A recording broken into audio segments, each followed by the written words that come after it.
All righty. Good evening. We are back. We are back. We are back. My name is Jose Vega, a congressional candidate running for Congress in the 15th Congressional District. If you are new here, this is something that we normally do every Friday, although you may not have seen me for the last 2 weeks because I was in Paris, France. And I will get to that in just a second. As always, what I do is I start by talking about what has happened in the world, what has happened in um, what we did today with the International Peace Coalition call, where Helga Zepp-LaRouche, as always, gave a strategic briefing on what's going on, and I would definitely encourage people to check that out. And also what we did yesterday, EIR did a special called Don't Do It, President Trump, in regards to the potential upcoming strikes with Venezuela, the upcoming potential coup attempt that's coming up with Venezuela. And we had on President Donald Ramotar, we had on Ray McGovern, just a couple of names that you may be familiar with, as well as some people from Latin America as well. And Dennis Small of EIR as well. It was overall an excellent seminar that took place yesterday, detailing the historical relevance as to why this is happening now, but most importantly, a solution. As Dennis Small said, you can never talk about the problems of the world without always presenting an alternative. And it wasn't Trump bashing, although some of the speakers may have expressed those sentiments. It was, hey, don't do this, do this instead. And that was a very productive call. And I would urge everybody to go after this, and after Diane's special show, which she's doing something on Global Glass-Steagall at 7 o'clock with Paul Gallagher, something that I got to talk about with people over in France. You know, Glass-Steagall is not just something that's limited to, could only be applied to the United States. My friend Jacques Cheminade did a lot of work in France in trying to get a Glass-Steagall-like policy done in France, but there you'll learn more about that at 7 o'clock. And just one more thing before I get into my briefing as to what I actually did in France, because I know a lot of you might have been wondering. I know Keaton and Russell mentioned that I was in France on their podcast just last week. I've been seeing this Trump Mamdani press conference. People have been sending it to me, asking my thoughts on it. To be honest, I haven't seen the full press conference. I've only seen snippets, and I understand that Trump and Mamdani had a very warm relationship, and it is completely blowing everybody's axioms as to what they thought was going to happen. Some people were describing it as it was going to be contentious, it was going to be dramatic, but it seems like Trump really likes Mamdani and said he hopes for the best for New York City. And I think that bodes very well for the future, because with all things, it doesn't always have to be doom and gloom. There can be a positive outcome to situations which seem to think you may expect one situation to go one way. You may think that this is inevitable, and yet something happens that completely blows away what you thought was going to happen, and circumstances change. And what you thought was possible before becomes wide open as a result of this. So now, what was I actually doing in France? Why was I in Paris? Why was I there for 10 days? Well, the Schiller Institute invited me to speak at a conference that they were having. And this is part of a series of conferences that have been going on for a few months now. We had one in Newark, New Jersey, back at the end of May. You might remember that one. And then there was one in Berlin in June or July of this year. And then to continue that, there was the one in France at the beginning of this month, the second week of this month. And I was invited to come on and to talk a little bit about my experience organizing, but also to be a part of the greater conference, which was talking about the development of what the continent of Africa could look like, not by 2050 or 2075 or even 2045, but what it could look like within the next few years, within the next few months, a complete reorientation of what people think of the African continent now versus what they will be thinking of it within the next few months, depending on the orientation of world leaders and, more importantly, the citizens that compose these countries, bringing nuclear power plants, bringing roads, bringing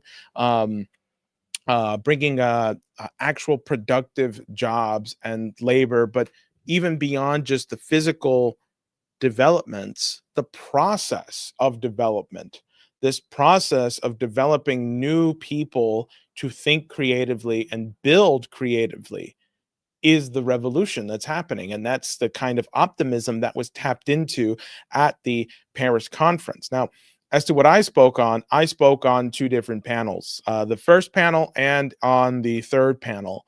And what I, my, the topic of my first presentation, I was talking about James Fenimore Cooper, Samuel Morse, and Marquis de Lafayette. Now, these are people who are very important in the early American development post-revolution, although Marquis de Lafayette was involved in the revolution as well as post-revolution activities. But James Fenimore Cooper and Samuel Morse had actually gone to France, and I had sort of seen myself in that same process of going over to France and following in those footsteps of these great American figures who went over there to learn the best of French culture and what was going on at the time, and vice versa, to bring over what was happening here in the United States and bring it over there. And it wasn't just them, although both of them were going to the Louvre, because Samuel Morse had done this great painting of the Louvre, and where he did a complete replication of the Louvre gallery, although the paintings he chose were not on display. And that was quite interesting. And there's a very funny excerpt of, I believe it's James Fenimore Cooper's diary, where he's going there every day and he's seeing this process, and he's kind of like throwing jokes at Samuel Morse as he's trying to paint this stuff. So that was quite funny. But another figure who went there was Edgar Poe, who is the subject of our live stream tonight. And Edgar Poe had gone to France as well. And I actually learned from talking with my French colleagues, that Poe is actually very respected in Paris and France, and that there is a connection. People over there do see, Poe as sort of a part of their history. And it did make me appreciate some of the titles and the content of the stories better. Like, for example, we'll be reading tonight Murders on the Rue Morgue, and some of the other titles. And understanding Poe's connection to France, which I had read an excerpt from the New York Times that was uncovered in 1920 something, the writing of Alexandre Dumas detailing Edgar Poe being introduced to Dumas. And Alexandre Dumas, I believe, wrote the Count of Monte Cristo, and he was, and the Three Musketeers, that's right. And Alexandre Dumas recalls being introduced to Poe by James Fenimore Cooper, who at the time, James Fenimore Cooper was like extremely famous both in the United States and in France, I think because of his book, The Last of the Mohicans. And, it just details this account of Dumas and Poe and their relationship, and how Poe stayed with Dumas in France. And it kind of adds another layer of what these authors were doing. They weren't just writing books for entertainment. They were actively shaping the culture at the time while also providing intelligence, and I spoke about a little bit about the Society of Cincinnatus and how this had related to that. I won't go into that now. But that was basically the content of my first panel presentation. And then on my third panel presentation, I spoke about what we were doing here in the US, specifically around Father Barry, and how Father Barry was representative of a real movement and a real commitment and dedication. I have spoken about Father Barry before on these live streams, and I spoke about it at the panel as well. Father Barry is like 95, 96 years old, and that man was chained, at the US Embassy in Hanoi. He has been a part of a human chain, on between Israel and Gaza, and he has been kidnapped, in Palestine. He's been held hostage, and he is a Catholic priest to this day who is still just as committed to this mission as he was when he was a young man who first took this oath to the cloth. And that is a man who will forever be young. And that is what I brought to France. People talk about this idea of committing your life to an idea, to something, committing it to the greater good. And Father Barry is an example of that. and I was very proud to have brought that. And that would be the content of my second panel discussion. So all of this can be found online at the Schiller Institute YouTube channel, and I believe also on this channel as well on Declaring Independence, at least my segments, if you want to check those out. Although I highly recommend watching panel 2 on Africa's development. Some really great stuff on there on the development of Africa. And now finally, just finally, I want to touch upon the thing that I am bringing back from France. The thing that I am going to commit myself to is something that Lazare Carnot and Gaspard Monge did. These names may not mean anything to you, but their methods and practices do. What do you do in a France that has been completely destroyed by Napoleon? And, Napoleon is about to lose the Battle of Waterloo. And Lazare Carnot saw a problem. He said, okay, I've got 3 million kids who don't know how to read and write. And I need to figure out how to rapidly educate them. And I need to figure out how to do that by tomorrow. So what Carnot did was he developed something based off what Gaspard Monge did. Now, Monge had a similar problem. He said, I need engineers. And I don't want to wait 3 years for some, for some teenager to go through this program to become an engineer. So he developed a curriculum that took it from 3 years to 3 months to turn somebody into an engineer from 3 years into 3 months. And then for that engineer to become just as good to be able to then lead their own cadre of people to develop their own engineers.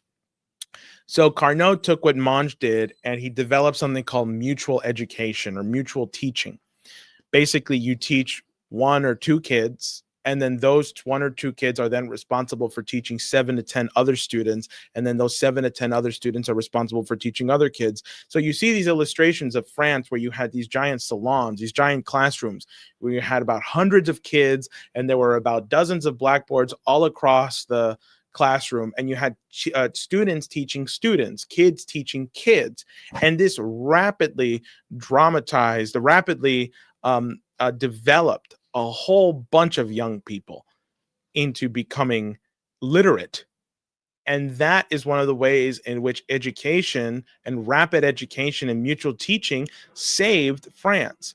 People talk often about mutual aid, not something we are strangers to here. Of course, I brought a lot of attention to a food pantry that was closing because of the inflation, and also because they couldn't afford to pay their rent.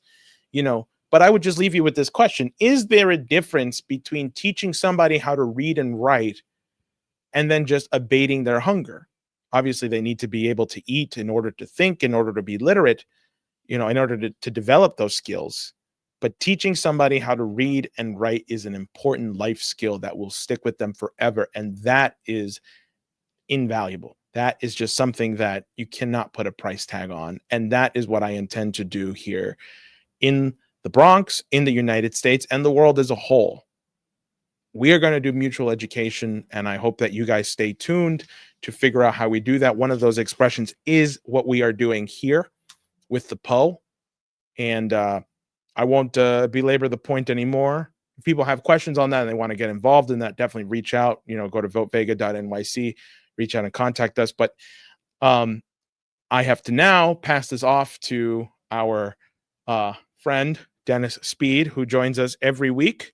Dennis, are you there? Yes, I am. Are you able to hear me? Yes, we can hear you. We will not be seeing you, but we will be hearing you. But please take it away, Dennis. Well, I'll keep it very short then from that standpoint. So tonight, what we're going to do is to begin a kind of a tour into France. And we're starting with the story which invented what people call the detective story. Edgar Poe was the inventor of the form known as the detective story. So whenever you're looking at people later like Agatha Christie or for that matter, some of the people like Len Deighton or Jean Le Carré or any of those spy novels, those sorts of things, this form as a form in terms of solving mysteries was invented by Edgar Poe. He takes as his template for these discussions a protagonist that he created named C. Auguste Dupin. or actually just named, C. Auguste Dupin. So, and so the stories, which are called Tales of Ratiocination, which doesn't merely mean reasoning, but refers to the idea of being able to divine a cause, discover a cause on the basis of analysis, of a certain kind of idea of analysis. Tonight's story, which would take us a longer session to complete, and this will mean that, for example, next week, when you show up for this, plan that we will be reading for about 2 hours. The story may not take us quite 2 hours, but that's how long to go through it, given the different voices and the different ideas inside of the stories. But what's important here is that there is, shall we say, a contention that Poe was in Paris in the year 1832, or perhaps as early as 1830, and was operating as part of the Secret Intelligence Service of the United States, which was referred to as the Society of Cincinnatus. We're not going to discuss a lot of the details about this right now. Perhaps next week that could be easily done. But the reason I'm referencing this to you is that if you were to look, this story was written in it was published in 1841. May have been written slightly earlier. So Poe would have been either 31 or 32 years old when he wrote it. If you look at the year 1832, there are several items written that year, all of which have a distinctly French atmosphere. There's the Duc d'Aumale, which is probably a satirical profile of Alexander Dumas, with whom Poe is said to have lived in Paris. And there is another story called Bon Bon, which is also satirical and is written about someone who deeply loves food, but in the French way. And there are a few other vignettes that Poe writes that probably would not have been written by someone that had not gone to France and was not familiar in a firsthand way with the habits, the atmosphere, and, if you will, the conceits of France. So the reason that it's relevant to have taken some time to tell you that is because it is vehemently denied that Poe went there. But the problem is that if you try to look at diaries, these are compiled by various people who try to follow Poe. For that period between 1830 and 1832, there are very few entries as to Poe's whereabouts.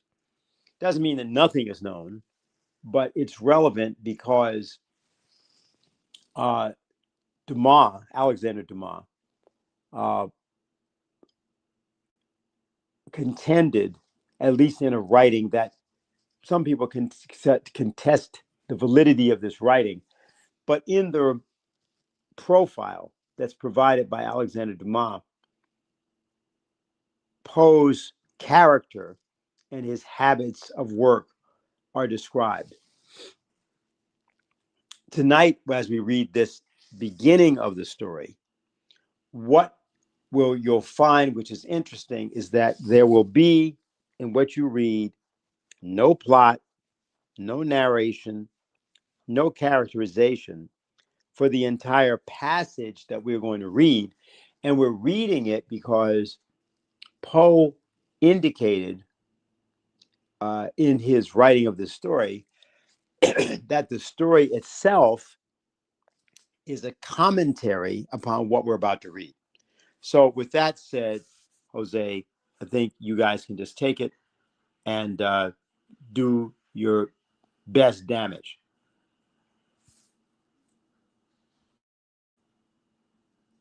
I think you're muted. Thank you kindly. Yes, there's a comment here, Dennis. I think this is more towards the briefing I gave, but it just says my high school math teacher, concerned that I rarely read books, informed me that the act of reading will be beneficial towards thinking in general. Peace sign. So I just wanted to put that in there because this person commented, and I think we can get started here. Yeah, And thank your high school teacher will be very interested in something that's about to be said in this introduction. Okay, perfect. All right, so I will put the story up here, and we'll just get started here. And the way we're going to do this, because it's so short, I think we'll probably just swap off maybe every couple paragraphs or so. So we'll go, I'll start, and then we'll go you, then Lynn, then Marcel. Great. Okay, perfect. All right, so here we go. The Murders in the Rue Morgue by Edgar A. Poe. It is not improbable that a few farther steps in phrenological science. Phrenological science is the science of that the bumps and shape of your head determines your characteristics and trait. It's an early form of eugenics. Okay. It is not improbable that a few farther steps in phrenological science will lead to a belief in the existence, if not to the actual discovery and location of an organ of analysis. If this power, which may be described, although not defined, as the capacity for resolving thought into its elements, be not, in fact, an essential portion of what late philosophers term ideality, then there are indeed many good reasons for supposing it a primitive faculty. That it may be a constituent of ideality is here suggested in opposition to the vulgar dictum, founded, however, upon the assumptions of grave authority, that the calculating and discriminating powers, causality and comparison, are at variance with the imaginative, that the three, in short, can hardly coexist. But although thus opposed to receive opinion, the idea will not appear ill-founded when we observe that the processes of invention or creation are strictly akin with the processes of resolution, the former being nearly, if not absolutely, the latter conversed. It cannot be doubted that the mental features discoursed of as the analytic are in themselves but little susceptible of analysis. We appreciate them only in their effects. We know of them, among other things, that they are always to their possessor, when inordinately possessed, a source of the liveliest enjoyment. As the strong man exults in his physical ability, delighting in such exercises as calls his muscles into action, so glories the analyst in that moral activity which disentangles. He derives pleasure from even the most trivial occupations, bringing his talent into play. He is fond of enigmas, of conundrums, of hieroglyphics, exhibiting in his solutions of each and all a degree of acumen, which appears to the ordinary apprehension preternatural. His results, brought about by the very soul and essence of method, have, in truth, the whole air of intuition.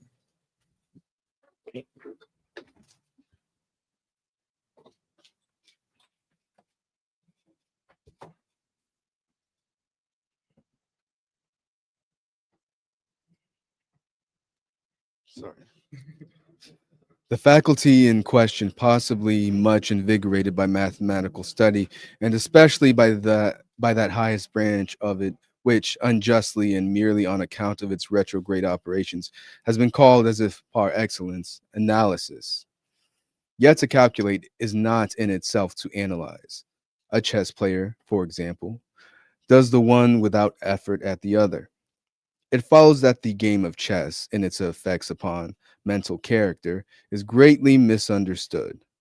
I am not now writing a treatise, but simply prefacing a somewhat peculiar narrative by observations very much at random. I will, therefore, take occasion to assert that the highest powers of the reflective intellect are more decidedly more more usefully taxed by the unostentatious game of draughts than by all the elaborate frivolity of chess. In this latter, where the pieces have different and bizarre motions with various and variable values, that which is only complex is mistaken, a not unusual error, for that which is profound. The attention is here called powerfully into play. If it flagged for an instant, an oversight is committed, resulting in injury or defeat. The possible moves being not only manifold but involute, the chances of such oversights are multiplied. And in 9 cases out of 10, it is the more concentrative rather than the more acute player who conquers. In droughts, on the contrary, where the moves are unique and have but little variation, the probabilities of inadvertence are diminished, and the mere attention being left comparatively unemployed. What advantages are obtained by either party are obtained by superior acumen. To be less abstract, let us suppose a game of droughts where the pieces are reduced to 4 kings and where, of course, no oversight is to be expected. It is obvious that here the victory can be decided, the players being at all equal, only by some recherche movement, the result of some strong exertion of the intellect.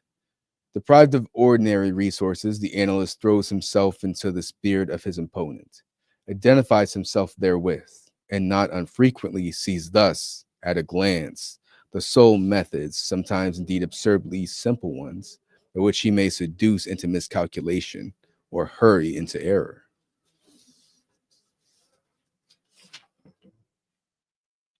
Oh, that's one.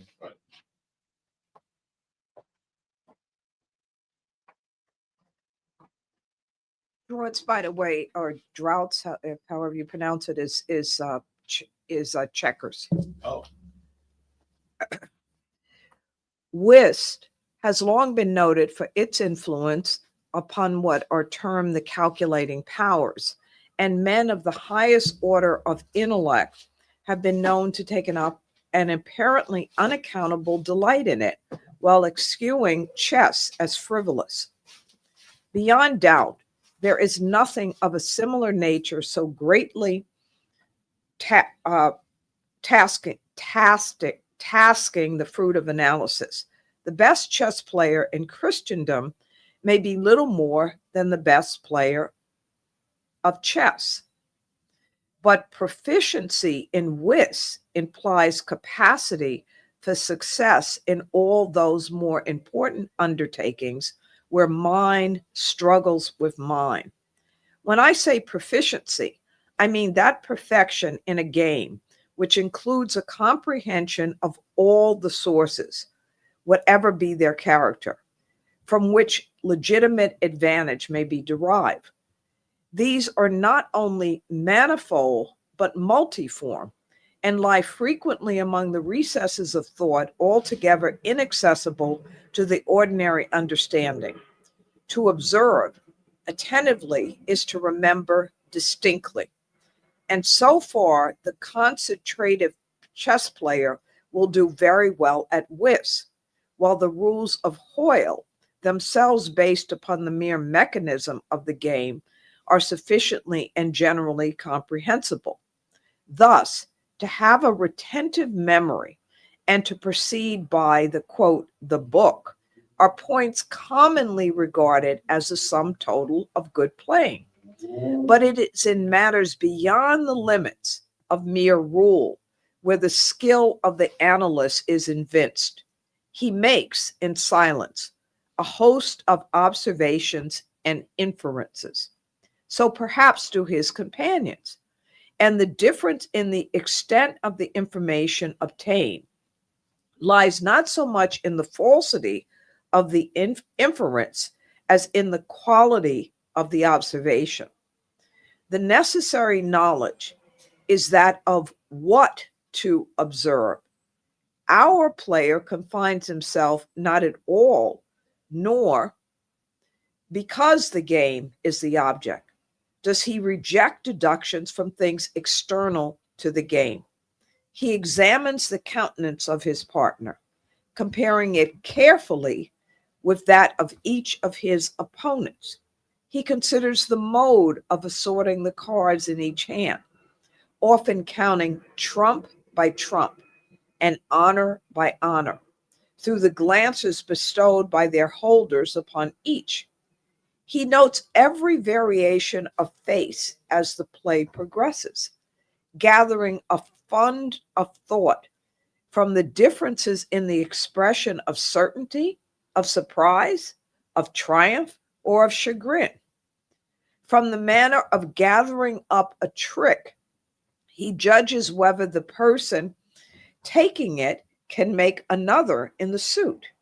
He recognizes what is played through feint by the air of which it is thrown upon the table. A casual or inadvertent word, the accidental dropping or turning of a card, with the accompanying anxiety or carelessness in regard to its concealment, the counting of the tricks with the order of their arrangement, embarrassment, hesitation, eagerness, or trepidation, all afford to his apparently intuitive perceptions indication of the true state of affairs. The first 2 or 3 rounds having been played, he is in full possession of the contents of each hand, and thenceforth puts down his cards with an absolute precision of purpose, as if the rest of the party had turned outward the faces of their own. Yeah, we're stopping at the next paragraph.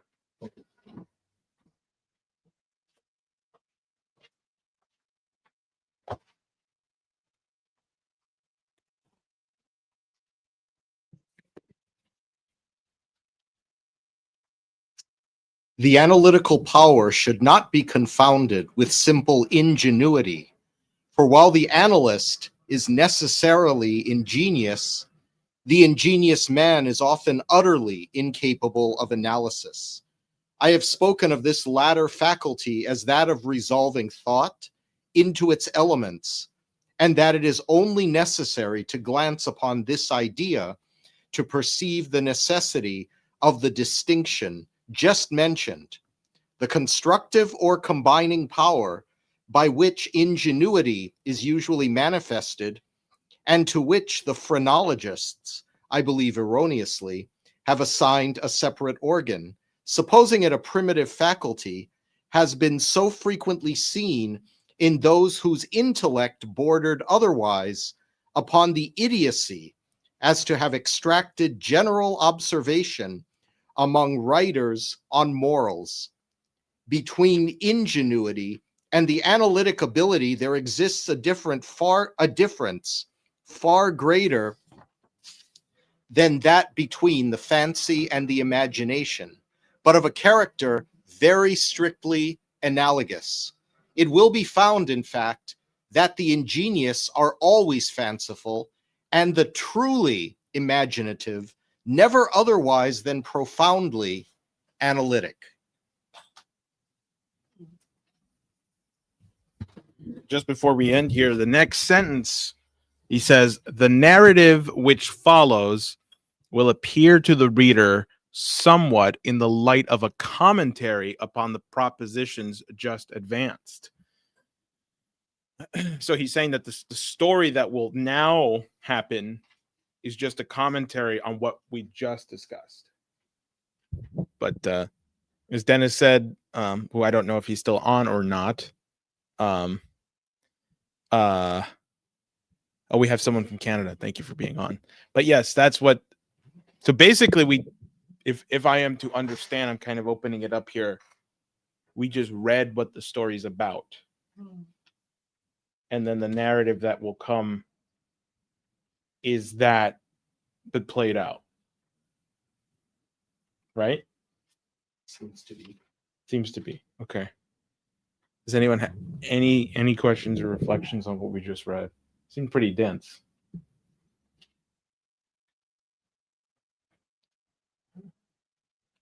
Well, I think that I'm not entirely clear on this either, the beginning of it. But I think what he's discussing, in one sense at least, is that you have games such as chess and checkers. And I think, I'm not really clear, I admit, on the distinction between chess and checkers. I think he's saying that while checkers or draughts is a simpler game, or it may give the appearance of being simpler, in fact, just because you have a more seemingly complex game where you have various pieces that have various capabilities within the rules of the game, that does not necessarily simply lend itself to a more complex mind being able to play chess better than checkers, because then he seems to go into saying you rely on so many things outside the rules of the game that are off of the game board itself, such as studying your opponent. For instance, the tendencies of your opponent, their sense of ease versus their sense of nervousness at certain junctures in the game, how the characteristics relating to what advantage or disadvantage they're in regarding the game at a certain juncture leads you to be able to understand and even get into the mind of your opponent and understand outside of simply their acumen regarding the game, what's in their mind. And when he talks about being able to master the characteristics of your opponents as if they were laying their hands down for you to see, it's more the observation, or it's in many cases, and maybe more so the observation of your opponents, those playing with you or against you, and how they react to various stratagems and so forth that allows you to be able to be victorious or to be successful. Mm. Thank you for that, Marcel. Just building off of that, like you mentioned cards a couple of times. I really think an example with poker worked really well, because you're not really playing the cards, you're playing your opponent, as opposed to during chess, where you're playing the game, right? And to a lot of people, it's mathematical. That's why, you can, like a grandmaster will play against a computer, and that was a big thing from the 80s and so on and so forth. Yes, they have computer poker, but nothing trumps a game of, Texas Hold'em against a live person. I could definitely see like him seeing the value in it, because if I'm not mistaken, he was a gambler himself. Right? Oh, yes. was he, Lynn? I don't know. I know he played chess or checkers. I don't know. Just something I heard. He Could be was- wrong. Yeah, I think that may be one of the other. There's a lot of Rumors. slanders against him for all kinds of things. Well, I always have good hands in poker, so Okay. Anybody else, whether it's online or here?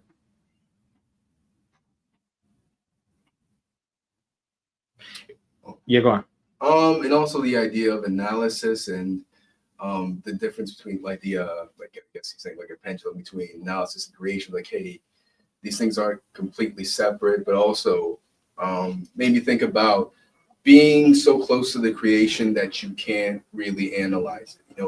Not being able to see the forest for the trees, not really understanding that what you created and analysis of it. For example, Frankenstein, right? He was so obsessed with creating a creature, he didn't think about the repercussions, the consequence of that. Like, hey, I just created a creature, and this is my son, right? As opposed to my creation.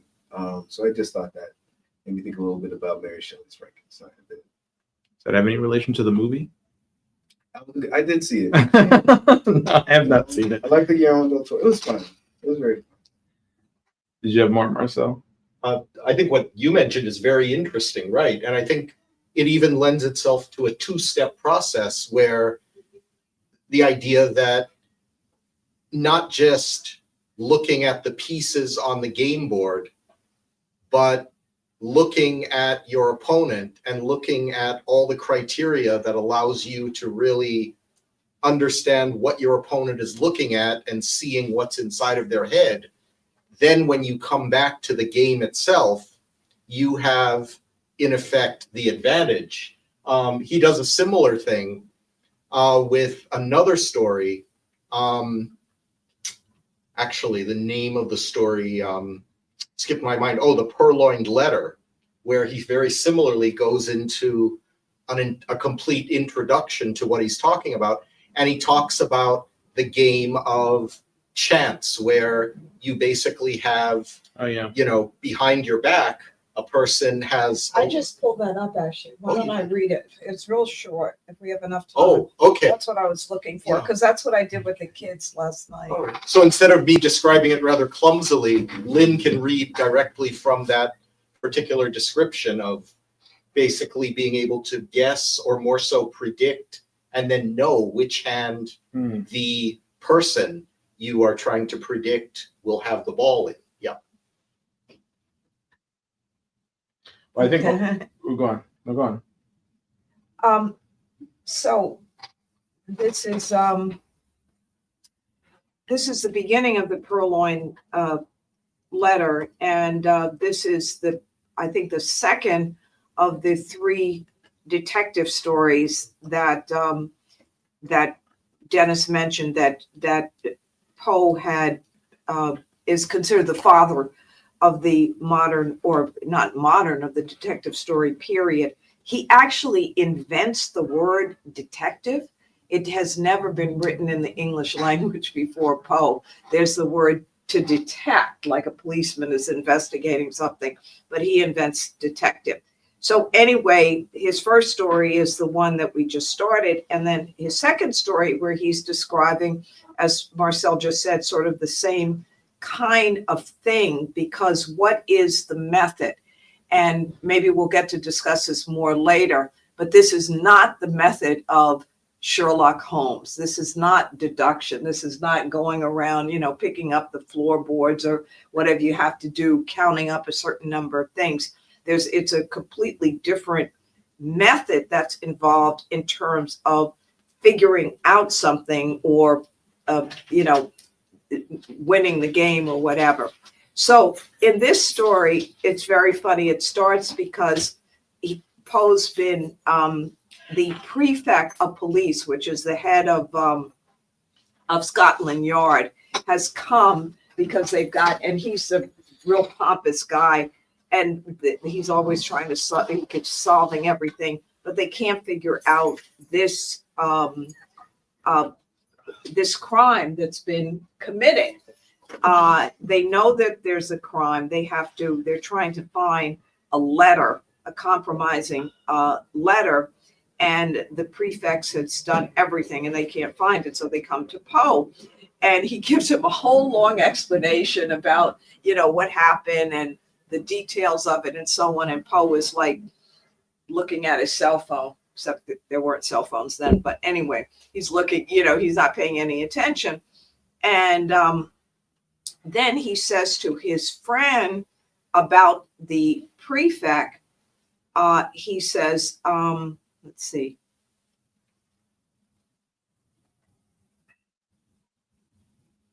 He says that the prefect, he perpetually, oh, that's better. That's much better. He says the Parisian police are exceedingly able in their way. They're persevering, ingenious, cunning, thoroughly versed in the knowledge of their duties, of which their duties seem chiefly to demand. And he said, but yet their measures are, the measures adopted were not only the best of their kind, but they were carried out with perfection. He said, but the measures then were good in their kind and well executed.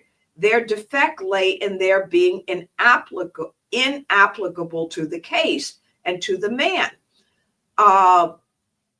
He said the prefect perpetually errs by being either too deep or too shallow for the matter in hand. And many a schoolboy is a better reasoner than he. I knew one who was about 8 years of age, whose success at guessing at the game of even and odd attracted universal admiration.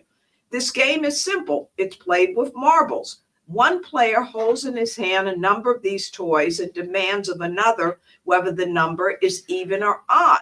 If the guess is right, the guesser wins one. If he's wrong, he loses one. The boy to whom I allude won all of the marbles in the school. Of course, he had some principle of guessing, and this lay in mere observation and admeasurement of the astuteness of his opponents. For example, if an arrant simpleton is his opponent and holding up his closed hand asks, are they even or odd? So our schoolboy replies, odd. He loses. And upon the second trial, he wins. For he says to himself, the simpleton had them even upon the first trial, and his amount of cunning is just sufficient now to make him make them odd upon the second. And so I will guess odd. He guesses odd and he wins. Now, with a person a degree above the first simpleton, he would have reasoned thus. This fellow finds in the first instance I guessed odd, and in the second he'll propose to himself upon the first impulse a simple variation from even to odd, as did the first simpleton. But then a second thought will suggest that this was too simple a variation, and he will decide upon putting it even as before. I will therefore guess even. He guesses even and he wins. Now, this mode of reasoning in the schoolboy, whom his fellows term lucky, what is it in its last analysis is it? And then his friend says it's an identification of the reasoner's intellect with that of the opponent. So that's a simple version of exactly what he was just saying in terms of in a more complex game where you're looking at many, many more elements to size it up. But I think, yeah, in the poker, and I guess that's the term poker face, because that's one of the idea. You can't show any expression. And if you do, then if you've got an intelligent opponent, he's going to figure out, like he says, it's like you had all your cards, turn face up on the table. So you have to have a face that doesn't show anything. Yeah. I would say also, I think, Lynn, you mentioned, and I think you brought up something very important, the distinction between Edgar Allan Poe and Sherlock Holmes. And I think in the first half of the first paragraph, this is actually, Poe basically attacking, in a sense, logic, formalism, deductive reasoning, and so forth, when he says, once again, starting from this, it is not improbable that a few farther steps in phrenological science will lead to a belief in the existence, if not the actual discovery and location of an organ of analysis. If this power, which may be described, although not defined, as the capacity for resolving thought into its elements, be not, in fact, an essential portion of what late philosophers term ideality, then there are indeed many good reasons for supporting it, a primitive faculty. That may be a constituent of ideality, as here suggested, in opposition to the vulgar dictum, unfounded, however, upon the assumptions of grave authority, that the calculating and discriminating powers, causality and comparison, are at variance with the imaginative, and that the three, in short, can hardly coexist. And I think that's an attack on, the idea of Sherlock Holmes, the idea of empiricism, or formulaic thinking, formulaic reasoning, or solving something by deduction, where I think Poe is leading off by saying, especially in the the detective story that he's going into and how it's solved by saying, no, there is a creative human element that is essential. Or in reality, you'll really never solve a true crime to the extent that is necessary to do the greater good.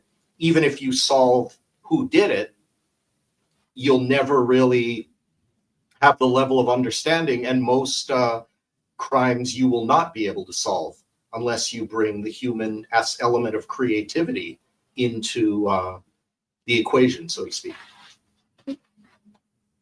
Absolutely. I think Of course, Arthur Conan Doyle succeeds Poe. He doesn't precede him. So it's actually an interesting question if it's, again, it undoubtedly is the British attacking the method of Dupin and of Poe, who is the detective, because the Sherlock Holmes stories, which are like the most popular, I mean, at least that's what the narrative says, that comes after Poe has established the character of Dupin, which solves it in a very different way. And actually, the early detective clubs actually really disliked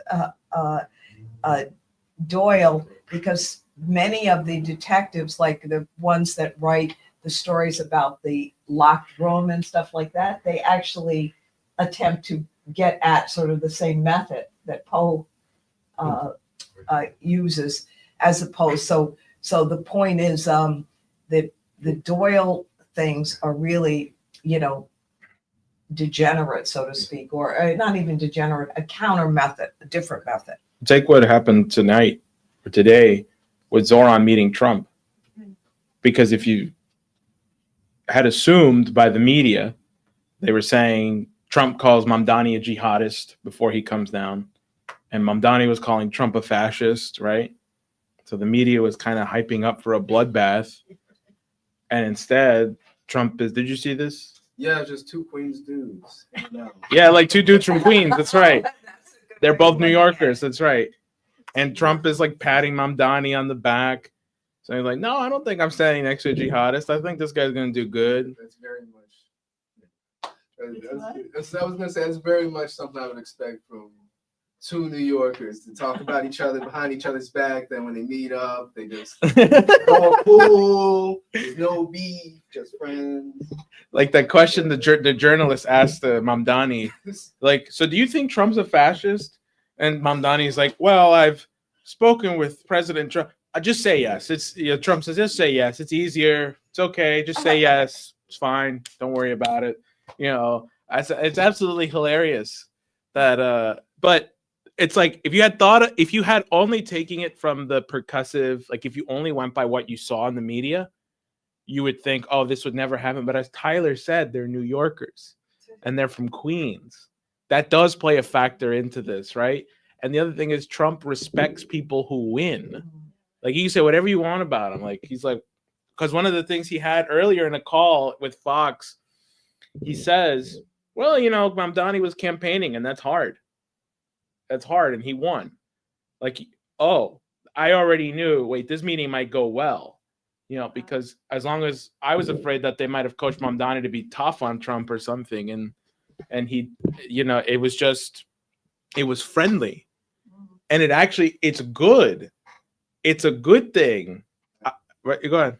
Sorry, I don't want to cut you. But he's all about, Trump is really he loves pageantry. He doesn't want to be president. He wants to be a movie star. So he loves being around a winner. And Mamdani, who's electric, he's charismatic. Of course they're gonna be, like they just I can definitely see them vibing. I definitely understand why Trump loves him, because he's a winner and he's charismatic and he's he did everything he needed to do to win. Of course he loves that. Absolutely. And I think it actually opens up the doors for a cross Bronx train. I think it opens up the doors for massive infrastructure reconstruction of New York City.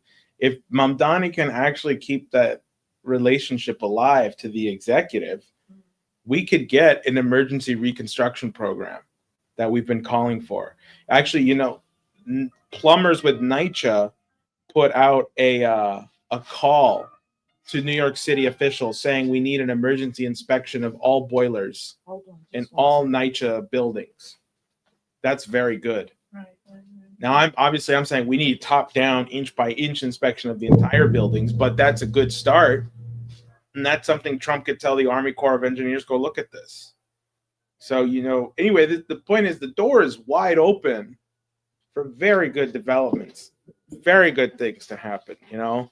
So I think we should definitely seize the moment now, you know, and that's exactly where we come in. This isn't just, you know, this isn't just like we're running on affordability. We're going to make things cheaper. No, we have concrete solutions and we have big ideas that require federal powers to enact.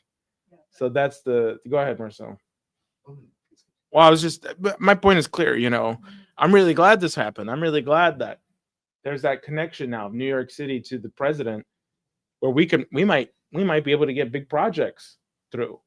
What this addresses too, I think, is important when we are all doing, you know, street organizing or various, you know, organizing, and people come up to you, you know, and it's very common. We've all experienced it where they say, look at the way things have gone. Look at the way things are going. Things are never going to change, you know, so why should I contribute or why should I volunteer? Why should I do this and that? I'll be wasting my time. Things are not going to change.